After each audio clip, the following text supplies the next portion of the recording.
Hi everyone, and welcome to Tap Into Your Creativity today, special day. I am so excited for Rodrigo to join us today.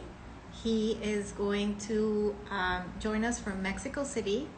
We had a little bit of trouble getting Rodrigo in on Saturday, so I am so happy that we're making it up today, and he is going to join us any minute now. Um, 1 second. So he will join us. And thank you so much, Rodrigo, there you are. Hi, Hi. Rodrigo. Thank you so much for making it up today. I know we had technical difficulties on Saturday, so I'm so happy that you're here today and to show us your beautiful art and your incredible soul, because I've gotten to know you now for a little bit, and you're just an incredible person. So thank you so much. Oh, am Thank I? you for the invite. Yes, for sure. So, Rodrigo, tell us where you are today. Well, today, as you said, we had technical difficulties, so I had to come to Mexico City. I don't live in Mexico City, to my dad's studio. So I have some of my pieces here luckily, and well, I'm glad we can do this. Yes, So for sure. you'll see more of the pieces around me and the studio in a bit, but yeah, I'm happy to be here. Yeah, I'm so happy that it worked out. And so, as everyone know, Rodrigo is Jose's son, who was here with us, I think, like 10 days ago.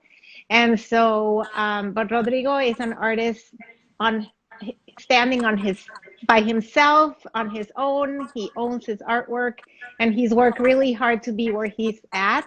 So, Rodrigo, why don't you tell us a little bit about yourself? Well, yeah, I don't know where to start. I don't know if you want to spend a lot of time there, but Yes, yes, we have yeah. time. So, yes, we are yeah, we would love to hear everything you have to say. Okay, so I mean, I had art around me my whole life. I never was conscious about it because it was kind of there all the time. And I used to draw and enjoy, visually beautiful things. But I never paid a lot of attention to it until I think I was around 11.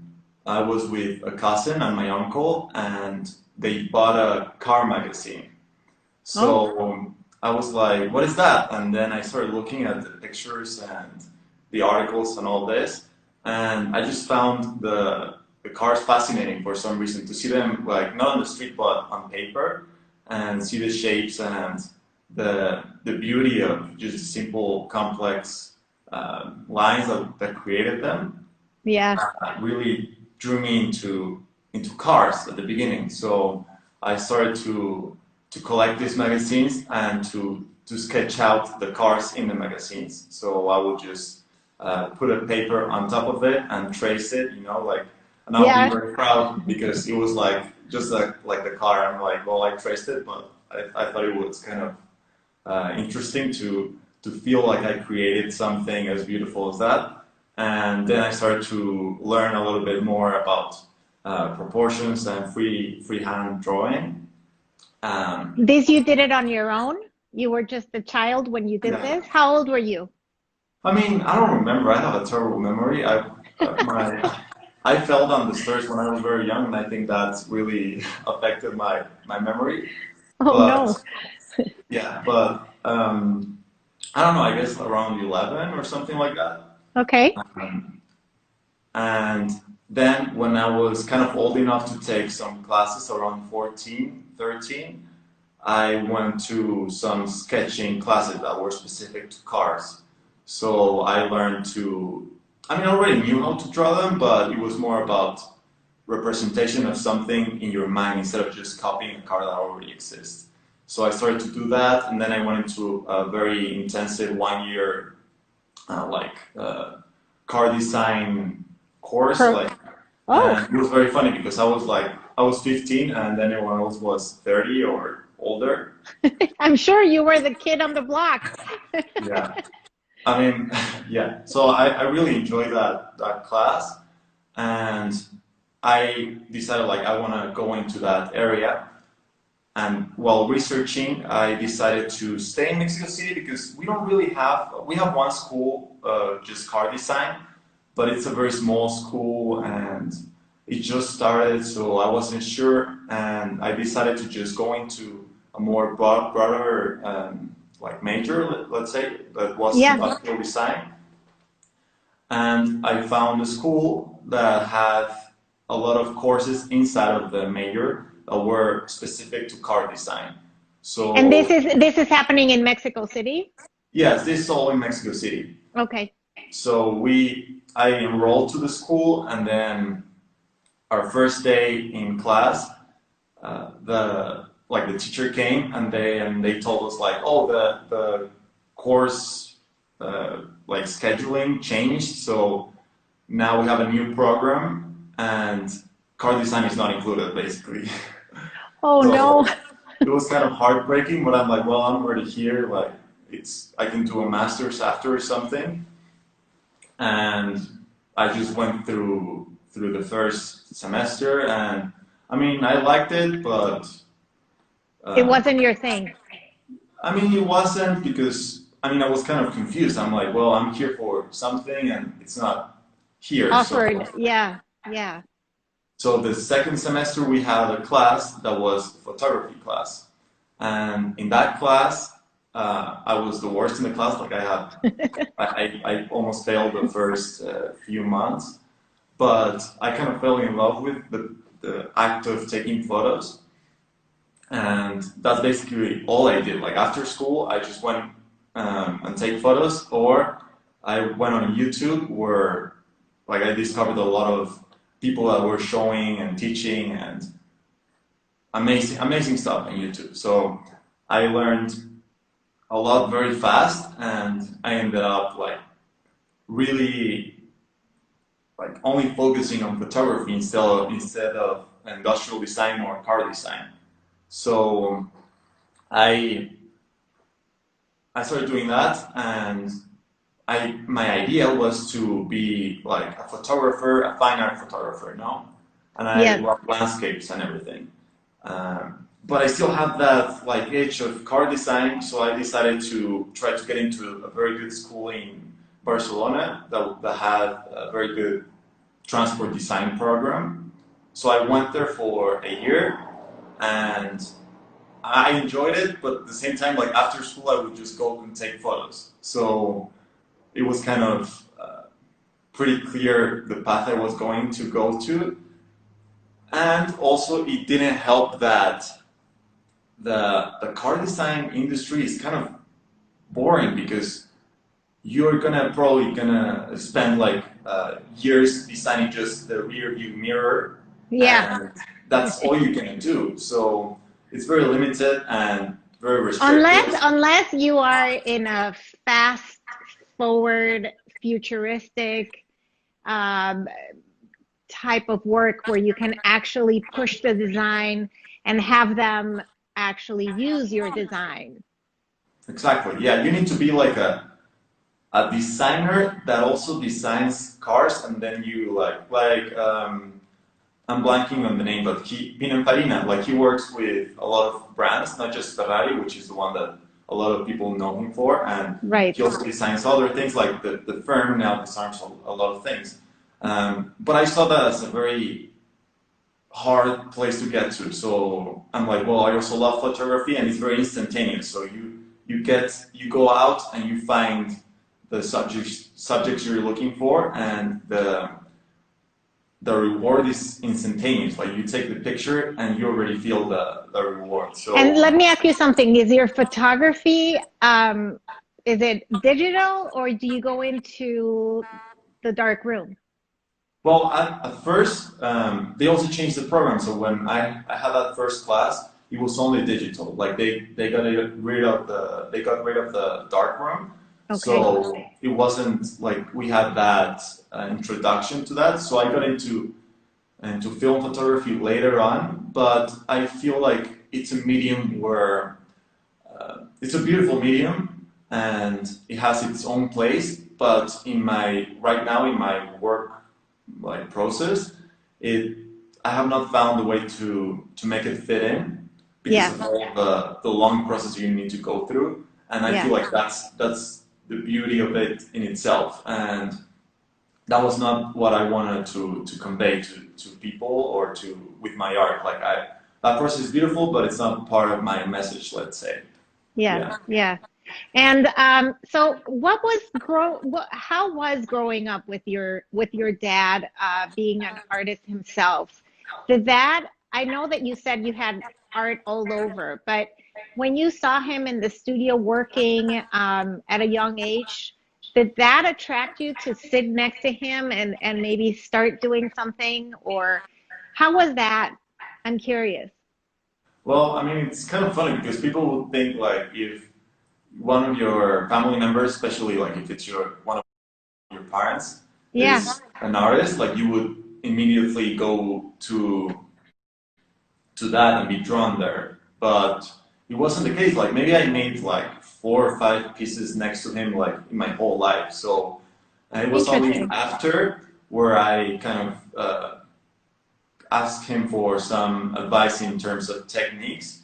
But I mean, it was always very kind of like separate, the both, because I was doing photography and I just introduced some painting techniques after. I mean, I actually have one of the pieces that I like first made that I introduced like photography and I started to intervene it. I think it's terrible, but I'll show it to you Oh, anyways. yeah, So for that sure. you can see Yeah, after when we're done with the story and we go around, I'm gonna start with that like with that first one. piece, Okay, perfect. and then yeah, So we'll after you finish your studies in Mexico City, then what happened? Where did you go? well during my industrial design like major, I worked as a photographer in many like fields. Like I was just exploring a lot of things, and kind of the thing that made me believe that I could actually use this as a career was a great opportunity that I had where they invited me to be part of like a movie. So Oh, I was doing the still photography for the first stages of the movie production. So everything from the meetings and all these things to the readings and the actors that they were picking, the casting, and I was doing this like for free just because they gave me the opportunity to be there. yeah. And then when they started to the The actual promotion? filming, of the movie, they invited me to do the still photography. Like it's like kind of behind the scenes, and you also produce some photographs for the art department. So that means like any photo that you see in a movie, like that was produced specifically for that. No, Okay. when you Yeah. well, most of the time, obviously, like there's a lot of variations, but I started doing that, and then I was not being paid. But at the middle of I would like go to school. Then from there, I would go to the movie set, and then I would come back to our house, and then I would edit the photos. I would send them, and then I would sleep like 3 hours, and Three then hours. Oh my I would God. do it again. Yeah. So it was. I mean, I was not tired. I mean, I was just doing it and found it very super stressful, but very gratifying, I guess. Yeah. And then in the middle of the filming of the movie, they offered to pay me basically as a normal member of the cast. I said, no, not the cast, but like the crew. Yeah. So. So you Um, knew you had a career then. well, yeah, so I thought like, well, I guess I'll just try to get into this like movie career type of thing. And so that happened. And at the end of the movie, like I was still in school, so they called me back for some other like movies but not the whole movie, just like a part of it. And in the middle, I was exploring with intervening photography and working in other things. Like it was just like a lot of things at the same time. And at the end, while still pursuing this like career as a movie still photographer, I started doing some fine art, let's say, like I'm trying to get it out. And a friend invited me to an exhibit, to an auction in Mexico City. It's a gallery called Oscar Roman, and they have a lot of artists that they develop, like the Marin brothers that are very well known around here. Yeah. And they have a lot of pieces in the auction and a small photograph of mine. And I never thought like it was gonna get sold or anything. So I gave them the price like where they start and the price where they think they're gonna sell it at. And for some reason, I don't know why, like it got sold and like the asking price was a certain amount, and I think it got like 3 times that price. You don't know So, why? I know why, because you're super talented and your passion and your knowledge came through. And so people really saw that. So I know why. You're very talented and you follow your heart. yeah, I mean, it was kind of, obviously, it was very gratifying and it helped me do it. Like, I still was in denial. Like, I didn't just jump in and then start doing that 100%.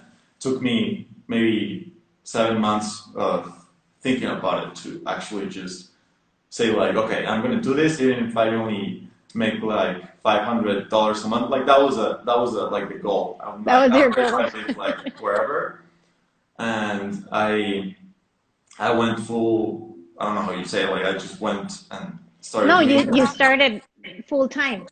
Yeah, exactly. So I started doing that, and I mean, it's a very stressful, gratifying career, and because there's a lot of like you don't know what's gonna happen. It's not like a nine to It's five very where fluid. It changes all the time, and the scenery changes, especially in photography. If you're on the streets, you just never know, and you have to wait it out and to capture that moment.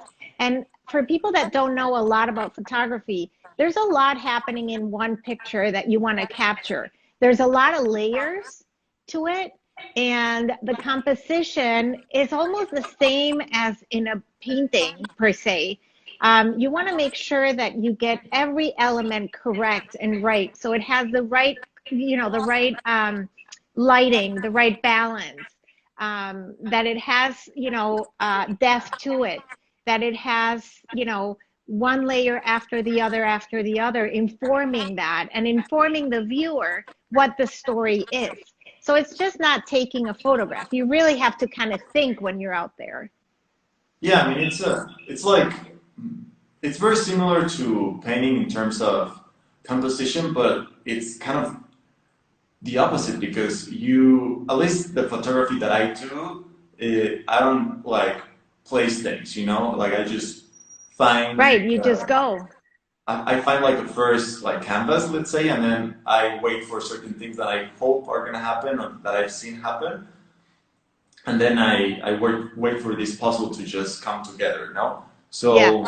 So that's why I love that process. It's very time consuming sometimes because you can spend a lot of time and never get anything. Like I've waited hours for one photo that I thought was gonna like come together and it never did. But it's like painting. Like sometimes you spend a month in a painting, or even if it's just a couple of days, and then you never get there, and it's frustrating, but it's part of the process. 100%. And you have to go through the process. You have Yeah. to go through the difficult parts to get to the better part. So, it happens in painting. And I think it happens in any media really that you do. And you're a multimedia artist. So let's talk about that for a little bit. Because you're not only a photographer, but obviously you're an artist, fine artist, and you're a sculptor. You make sculptures, and you do film too. So you do a little bit of everything. Yeah, I mean, that's one of my, some galleries and think that's like a flaw because I cannot focus on like one technique and one saying like kind of style, let's say, but I just cannot do it in another way. Like I just need to have different mediums. It's not about the medium, but it's about whatever I want to create. So if I have an idea that's expressed better in steel, then I'm not gonna deprive myself from doing it. Obviously, it's kind of hard because they're completely different mediums and they need different like knowledge and different tools. So a lot of the times it takes me a long time to get to a place where I can produce a piece where I can actually not just show it, but like be for it to be collectible, you know? So Yeah. it's for me it's super interesting, and I'll show you today a couple of pieces that are sculptures, but they're like the model, so they're not the finished sculpture. But it's kind of interesting to see that, and then you can go into my Instagram or my website or whatever, and you'll see the final piece. And we also have a lot of interbeam photography, which is like the main thing that I do. So Perfect. that's going to be kind of interesting, and I don't know where you want to start. So before we go to see your work, I just want to talk about, I know you went to Spain to learn there. Can you talk a little bit about that experience? Oh yeah, so I went there and You were in like Barcelona? yeah, to Barcelona. I went there to a school that's called Elizaga, which is like a design focused school. And the course that I did was kind of focused in transport design, but it had other fields. It was a great experience because the teachers there were like next level. Like here in Mexico, we have good teachers, but it's harder to find the professionalism of and the level of like they demand more from you. They don't treat you as just a student; they treat you as a designer. You know, so that was a great experience because sometimes we can get used to being just good enough and just stay there. Yeah. The quality's good, but I mean it could be better, but it's good, you know? Right. So I think the thing that I took from that experience is that you do need a certain standard. Like you're gonna learn, it's gonna take time, but there's a certain standard of quality and yeah, basically that's what I learned. And I also took that experience to produce a lot of the images that I used for my first like actual series of So of what interviews your with. education was industrial design, graphic design, and then photography, and And you have product a design. little bit of everything, but a lot of everything. Yeah, I mean, I believe that most of my education was on YouTube. So, uh, That's incredible to even say that. I mean, that's crazy, right? That you can say that in these days, because when I went to school, YouTube didn't even exist. So, and that's not that far away, I want to say, kind of. But you know, it's just incredible what you can find now and the inspirations that you can find and the teachings that you can find that are really top of the line. yeah, 100%. Like, obviously, you need to like find the right things, but if you want to learn something, it's right there. And like, I learned how to cut metal, and I learned how to weld, and I learned like how Wow. to how to So compose. your studio is in Valle de Bravo, which is how far away from Mexico City?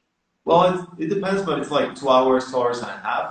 I live a little outside of Valle de Bravo, and we moved there a year ago, and it's been a great experience because it's very hard to find for emerging artists a proper space to work at in Mexico City, as in most main cities. So we decided to just move there and get a little bit more space and just less stress, less pollution, and it's an amazing place to create. And we're happy. Obviously, I miss the city because I mean I love Mexico City with all of And its your flaws, family is but there? Yeah. yeah, my family's here, and But you're yeah, only 2 hours away, so you can drive and you can come back and forth. So that's amazing. And also, I think that, you know, being far away and having, like you said, no, not so much noise. And I don't know how is COVID down there? Can you get away from it a little bit, or and I know that you work at home, so that's very convenient for you because you don't have to go far. So how is that going for you? Yeah. Well, at first was kind of strange. No, I think it's still very strange, like a strange feeling, because even though like we are lucky enough to work from home, like since forever, it's kind of weird to just see this parallel universe to us, because it's not like we had to change a lot of our day-to-day lives. So I cannot really complain about how that affected my job directly. Obviously, the economy gets affected and all these things, but Valle de Bravo is kind of a small town. It's like 60,000 people. We had some cases. A couple of weeks ago, I think it was like 8 people at the hospital, and right now it's rising because they opened up things. Obviously, they closed down things, and they just opened some. So, yeah, I mean, I feel like it's a very strange time for everyone, Yeah. thankfully, and we're very grateful that we work from home. So we didn't have to change a lot of that. And that And you have been productive and creative and inspired to keep going. I mean, that's very important too. yeah, I mean, it is hard because there's like, well, I don't know if it's just me, but I feel like it's a weird time in general. So some weeks it's very hard to create stuff, and there's others that you can be very productive and just keep creating new things. But Right. it's like a cycle all the So you time. have to take advantage of that time when you're really creative and just work day and night, Exactly. really, because you don't know when it's going to stop. So, okay, Rodrigo, so let's go now and show us your work. I can't wait for you to talk about your work and show us your work. Yeah, I'm gonna divide it into 3 parts. So first I'm gonna talk about this series that's behind me, because they all talk about different things, but they are at the end connected with like the same idea. Okay, So perfect.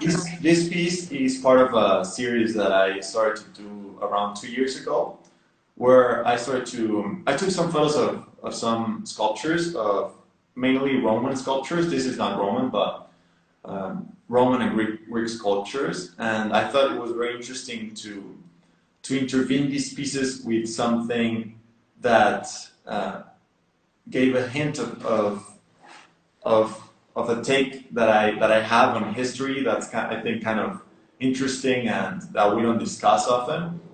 So I intervene them with confetti. So I create like a shape, and then I throw the confetti that gets stuck in this like shape that I made on the sculpture. And the idea is that this is like the history that was created by the people that wrote it, basically, because that's what history is now. Like whoever lived through it sometimes doesn't have the tools to write it down and pass it Right, through. You know? So right, I exactly. mean, so history is kind of a weird subject because I know there's a lot of history freaks that love it. I'm just kind of think it's obviously we can learn a lot from it, but it's kind of funny because we just learn the history from a very few amount of points of view. So it was kind of this celebration of like these people writing the story and saying like here it is.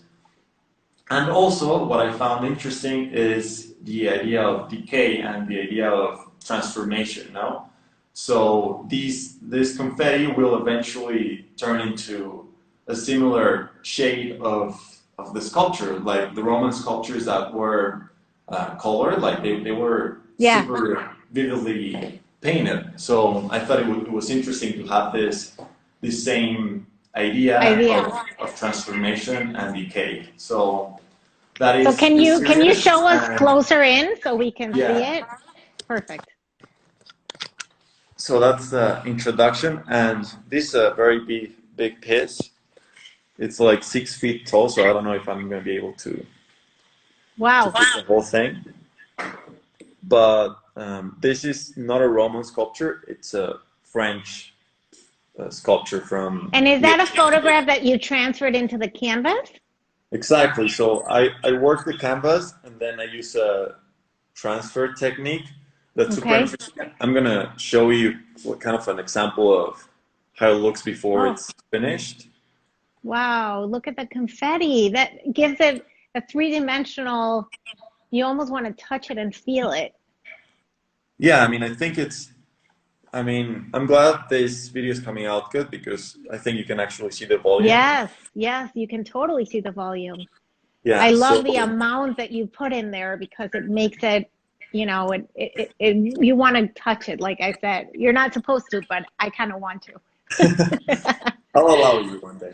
Okay, thank you. So So, tell us about this process exactly. What do you use to transfer the image? okay, do you want to keep seeing this or do you want to move No, to... we can move on.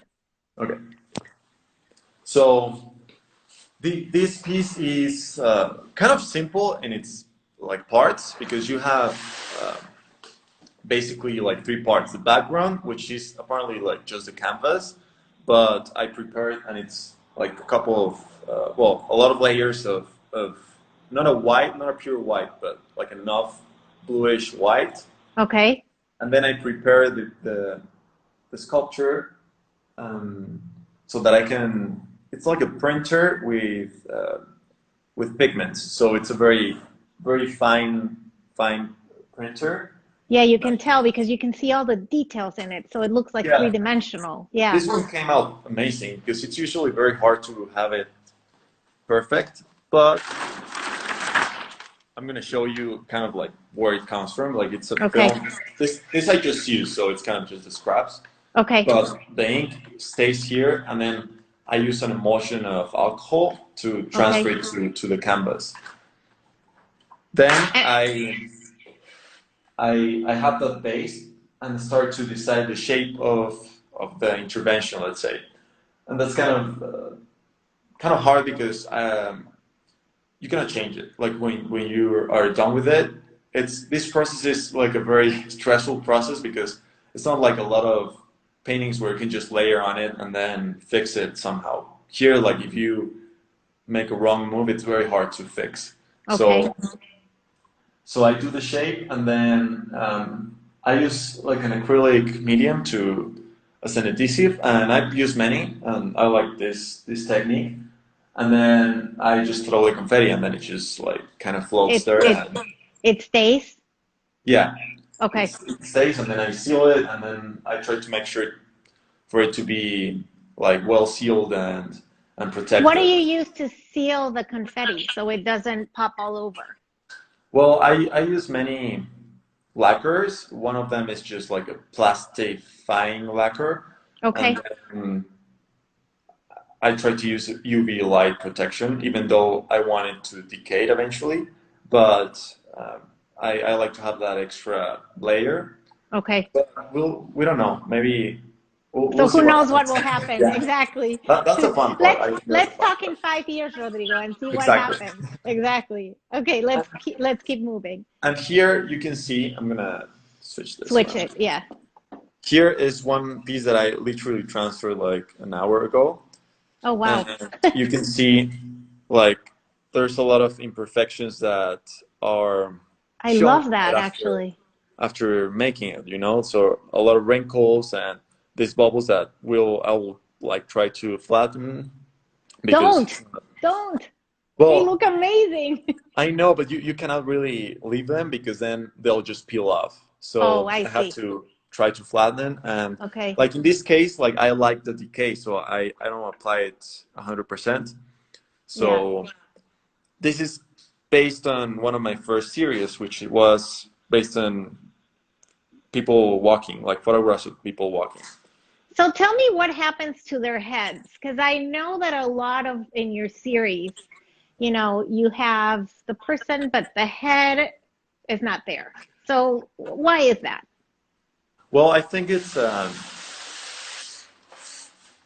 for me, it's many things. I'm gonna try to get like this piece behind me.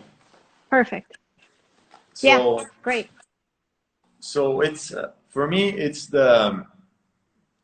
I think it's very interesting, the idea of being able to transform things, no? To have some actions that have certain consequences.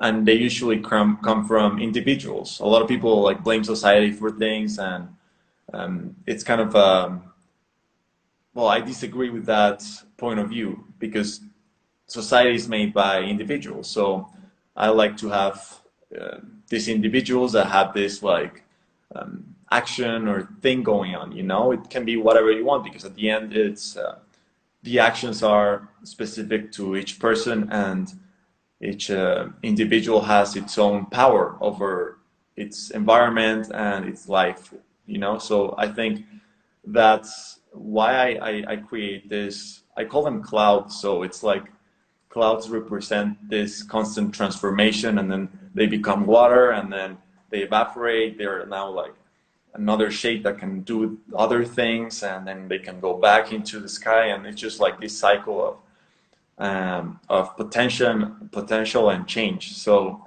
that's why I kind of use this cloud shape, and at the end, like I don't use these people for their identity necessarily. It's more about the potential of people and the transformation that things can take. And yeah, that's basically why I do these pieces. And they all have that in common, like the idea of transformation, and like things have consequences, you know? So if you do something or you have a certain idea, it can actually affect things, you know? Like we forget about the power of like actions and the power of the individual. And so especially now, I want to say that we have so much responsibility individually to make us all go to a better place. If we don't put ourselves first and foremost with responsibility, being good to society, you know, providing all the things that are needed to get to the next step, we're never going to get there, right? So we all have to put our part. So I totally understand what you're saying. It's a very individual process, but I think that, you know, if we do it as a whole, we can actually beat this thing. I mean, I think like exactly what you said. Like a lot of the times we like blaming others, or blaming the government, or blaming society or our neighbors. And there's some like value to acknowledging the faults of the society you live in, or some people that are doing certain harmful things. But at the end, you have power, you know, yourself, like your actions and the things you say are a lot more powerful than we think. Like I like to think that we're like born, and then we have like a chip installed, and then we have all of this data, these possibilities of what we can achieve, let's say, or placing and the power we have in life itself. And that chip. But you know, it's funny because a lot of people think that that chip, or that, you know, that responsibility is not necessarily our own, but it is. And until you own that, and until you say, you know what, I'm going to make a difference for myself, and hopefully I will be able to then, you know, start showing people that I am taking responsibility and I'm doing the right thing. So people will see like, oh, you know what, Sandra's doing that, maybe I should start doing that. Rodrigo is doing that, maybe I should start doing that. And it's like almost the same way. Like it's something that people just talk about it when they see it, and they want to do something positive for themselves. Mental health is a huge thing right now. You know, we have to keep positive. We have to be, you know, just everything needs to work. And you are the only person that can help yourself.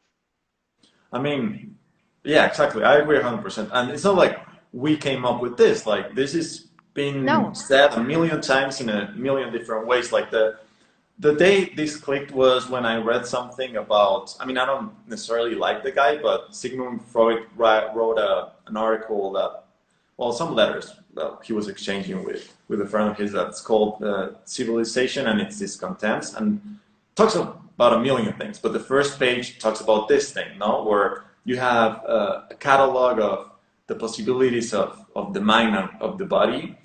But we choose to be focused on the things that we don't have, the things that others achieved in ways that we don't agree with, and we just get blinded by the beautiful thing. Like we cannot see the beautiful things and the possibilities we have in front. So I think it's a very interesting subject, and that we desperately need right now, like in everywhere in the world, basically. Yeah, we need to work together. We do. Yeah. And And with I see ourselves. that in your artwork, how you have, I can see the transformation and the decay that you're talking about. And I think that when people go into your website and see more of your work, they'll understand the whole body of work.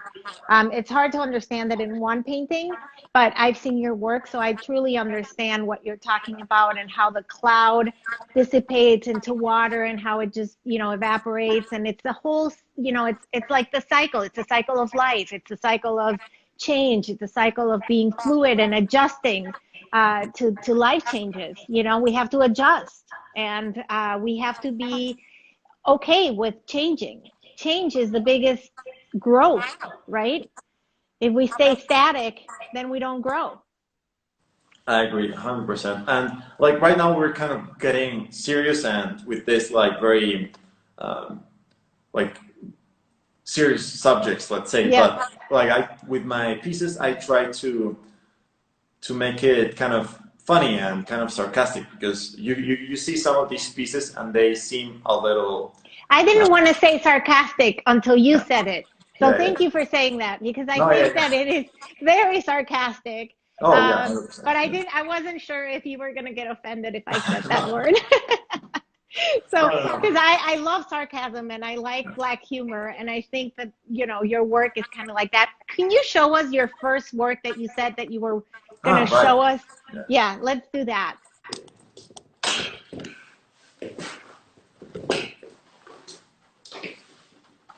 Okay, so this piece was literally the first intervention I ever made, and it's based on a photograph I took on one of my first exhibitions outside of Mexico City, but it was only an exhibition, a photography exhibition.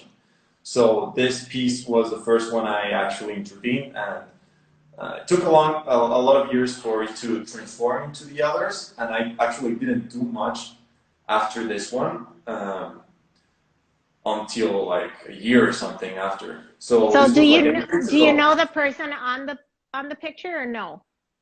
I don't know him personally. Like I was in New York because I had some photos showing there, and I went to I don't know if it was, I don't remember the name of the park. It was one of this. I mean, I feel horrible because it's one of the famous parks. Yeah, yeah. But there was a band here like playing, but they were like older people, and there were a lot of people like like being happy, and it's like a bunch of friends just decided to have a music party outside. Okay. But I found it very interesting because they were all. It's like, interesting. The last place I would have thought that you'd taken that was in New York. I would have thought that was Miami or Acapulco or, somewhere beachy, somewhere different, not New York. So I love that. Yeah, I mean, and they were having this like party there, and then he was just sitting there, and then I just was drawn to take some photos of them. Yeah. And I don't know, I felt like very blessed to be able to do that. I mean, I know it sounds like kind of cheesy, but it was a very nice experience.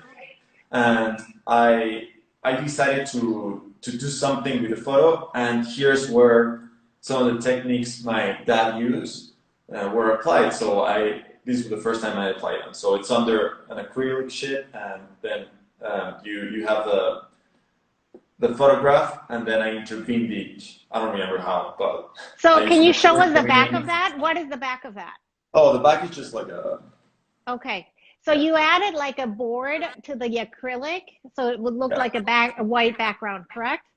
Yeah. So the interesting part of this is that you work from like the opposite of painting. Like you start from the last layer and then you go back instead of starting from the background. Like you start from the first The first, and then you start. Like, Yeah, yeah, and you go back. So the first thing that I did here was I used transparent acrylic paint. So I think I intervened the thing first, and then I applied the transfer, and then I intervened it a second time, and then I did the background, which was what you mentioned.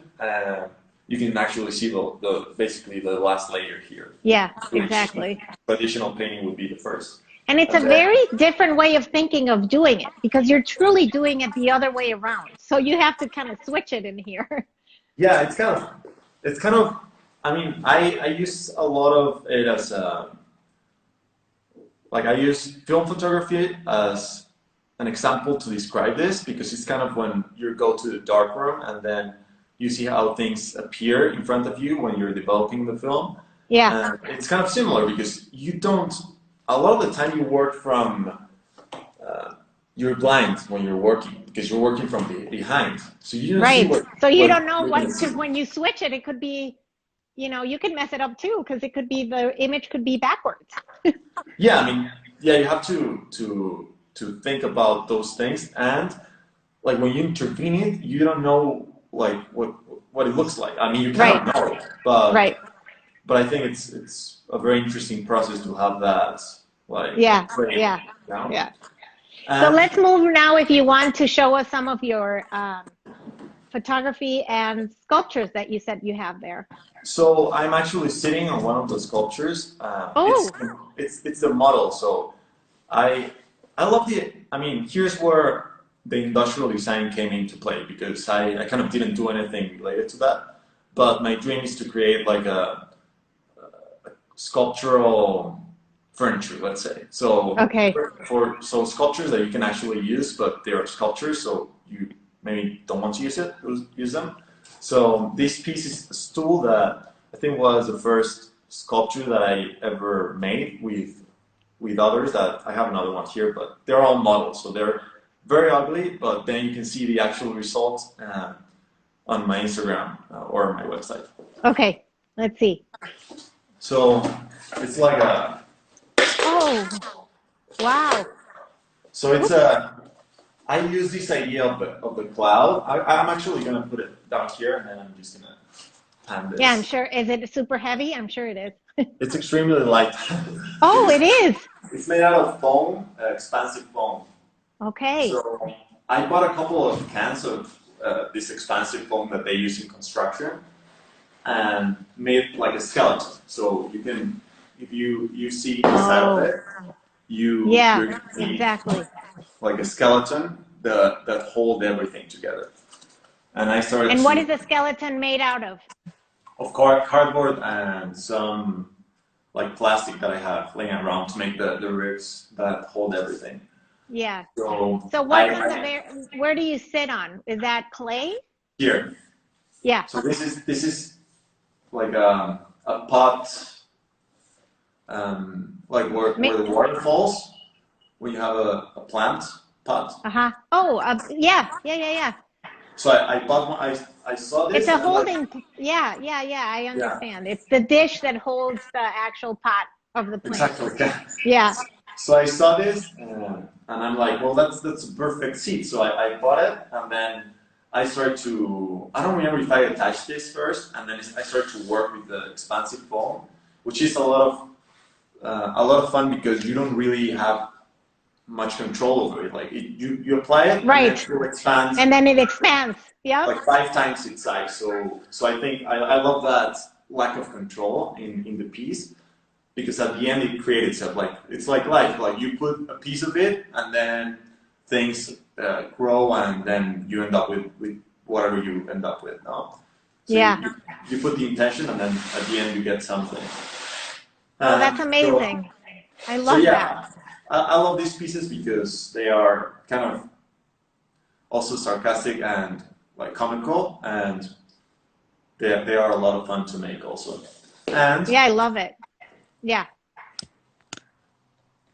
I'm gonna show you another piece. This is kind of more confusing because it's kind of just the idea, but it's the same like expansion of the like I wanted to create this juxtaposition, which I do a lot with, like the confetti and the sculpture, and I wanted to have some surface that was very minimal in shape, and then juxtapose it with something that's very like expansive and has like transformative, organic. Yeah. It So kind of moves in its own way. Yeah. Yeah, I mean, I love that, like, where you don't know where it's going, like basically just this, yeah, impossible shape. Like if you wanted to sculpt this, it would be very hard to get it like exactly like this. So it's just nature and air and chemical reactions just created this basically. I'm actually turning back on the comments just in case people have any questions, because we're almost going to be done. So just in case, if people have any questions on materials or anything, this would be the right time to ask. So Rodrigo, how did you, like, everything comes from the photography informs the painting informs the sculpture, or everything informs everything? How is that process for you? Well, I think the first step was photography, obviously, and then I started to create these shapes, which I have not shown you, but this is kind of a very failed attempt of making a piece a long time ago, but I have it here. So, like these shapes, which was the first iteration of the cloud, that's kind of where everything came about, no? Like everything comes from that shape. And you can see it in sculpture, like I like to think it's different points of view, like different forms that this cloud takes, let's say. Yeah. So, but at the end, everything informs each other, no? So, like I'm just making a sculpture that's kind of Greek inspired, like Roman inspired, and it's on like stainless steel, so it's kind of everything informs each other. So yeah, and you have all the materials in your studio that you can use steel, you can use everything you have right there. Is it easy to have all the materials now? Well, it's a constant struggle because sometimes I have an idea, I'm like, damn, I cannot make that because I don't have like the tools, or like I don't have like, I wanted to cut these stainless steel, and I didn't have like a plasma cutter or something to cut it with. So I had to learn how to see like if I can get something like kind of, if things don't work, like I'm not gonna have a heart attack. So yeah, it's kind of a struggle to have different materials, and sometimes like I cannot do something because I just don't have. So someone is asking if the sculpture that you're holding, is that silver leaf on the top of it, or is it painting? This thing? Yeah. Oh, or this one? Yeah. What was the question? If it's silver leaf that you have on, or if it's painting.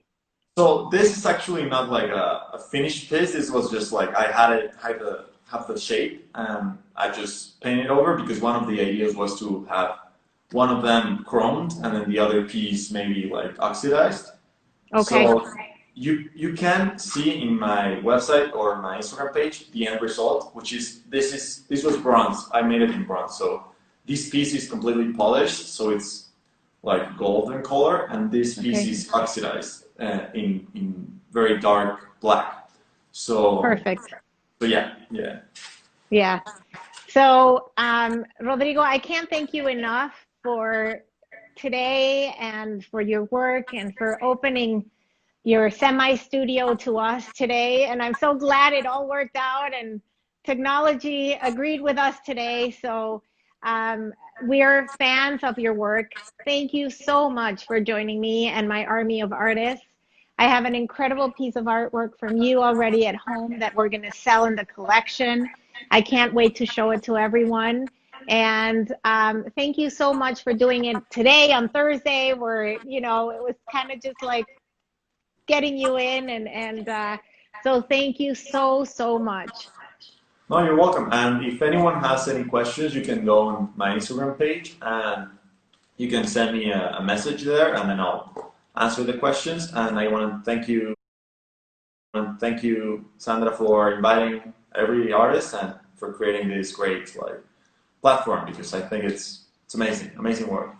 Well, I think people will get to know you and know what a beautiful person you are, and will be attracted to you and your artwork. And so I hope that you get a lot of sales and just keep creating and keep inspiring people, because that's what you're doing with your artwork. So thank you. Thank you. I agree. I also wish you the best and your family, and I hope everyone's very well. I can't wait to come see you in Mexico. Really, I can't wait to come visit you in your studio. So hopefully the next time we see each other, we'll be in your studio and we can do a live from there. That'll be really fun. Yeah, that would be amazing. We'll see you here. And Okay, everyone that's here, I want to thank everyone for sticking with us. for sure. Thank you so much. We'll see you on Saturday with Noé Katz. He's also from Mexico, but lives in North Carolina, and his artwork is amazing. So see you soon, everyone. Thank you.